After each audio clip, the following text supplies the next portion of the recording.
ध्रुवतारे की कथा। राजा उत्तानपाद ब्रह्मा जी के मानस पुत्र स्वयंभू मनु के पुत्र थे। उनकी सुनीति एवं सुरुचि नामक 2 पत्नियां थीं। उन्हें सुनीति से ध्रुव एवं सुरुचि से उत्तम नामक पुत्र प्राप्त हुए। वे दोनों राजकुमारों से समान प्रेम करते थे।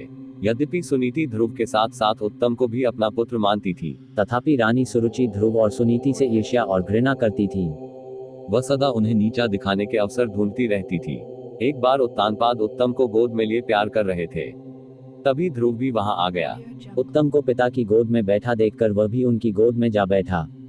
यह बात सुरुचि को नहीं जची। उसने ध्रुव को पिता की गोद से नीचे खींचकर कटु वचन सुनाए। ध्रुव रोते हुए माता सुनीति के पास गया और सब कुछ बता दिया। वह उसे समझाते हुए बोली, वत्स, भले ही कोई तुम्हारा अपमान करे, किंतु तुम अपने मन में दूसरों के लिए अमंगल की इच्छा कभी मत करना। जो मनुष्य दूसरों को दुख देता है, उसे स्वयं ही उसका फल भोगना पड़ता है।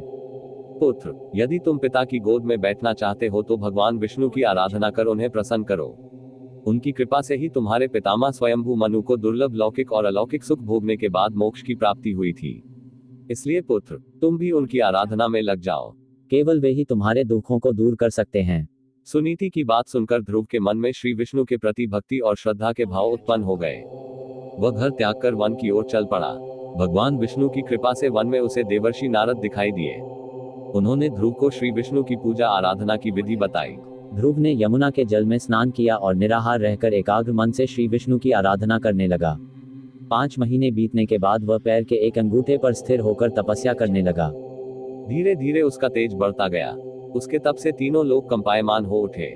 जब उसके अंगूठे के भार से पृथ्वी दबने लगी, तब भगवान विष्णु भक्त ध्रुव के समक्ष प्रकट हुए और उसकी इच्छा पूछी। ध्रुव भाव विभोर होकर बोला, भगवान, जब मेरी माता सुरुचि ने अपमानजनक शब्द कहकर मुझे पिता की गोद से उतार दिया था, तब माता सुनीति के कहने पर मैंने मन ही मन यह निश्चय किया था कि जो परब्रह्म भगवान श्री विष्णु इस संपूर्ण जगत के पिता हैं, जिनके लिए सभी जीव एक समान हैं, अब मैं केवल उनकी गोद में बैठूंगा। इसलिए यदि आप प्रसन्न होकर मुझे वर देना चाहते हैं तो मुझे अपनी गोद में स्थान प्रदान करें, जिससे कि मुझे उस स्थान से कोई भी उतार न सके। मेरी केवल इतनी सी अभिलाषा है।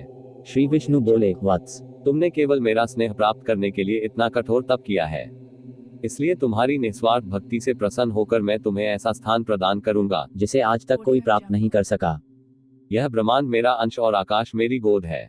मैं तुम्हें अपनी गोद में स्थान प्रदान करता हूँ। आज से तुम ध्रुव नामक तारे के रूप में स्थापित होकर ब्रह्मांड को प्रकाशमान करोगे। इसके आगे श्री विष्णु ने कहा, तुम्हारा पद सप्तर्षियों से भी बड़ा होगा और वे सदा तुम्हारी परिक्रमा करेंगे। जब तक यह ब्रह्मांड रहेगा कोई भी तुम्हें इस स्थान से नहीं हटा सकेगा। वत्स, अब तुम घर लौट जाओ। कुछ समय के बाद तुम्हारे पिता तुम्हें राज्य सौंपकर वन में चले जाएंगे। पृथ्वी पर 36,000 वर्षों तक धर्मपूर्वक राज्य भोग कर अंत में तुम मेरे पास आओगे। इतना कहकर भगवान विष्णु अंतर्धान हो गए। इस प्रकार अपनी भक्ति से भगवान विष्णु को प्रसन्न कर बालक ध्रुव संसार में अमर हो गया।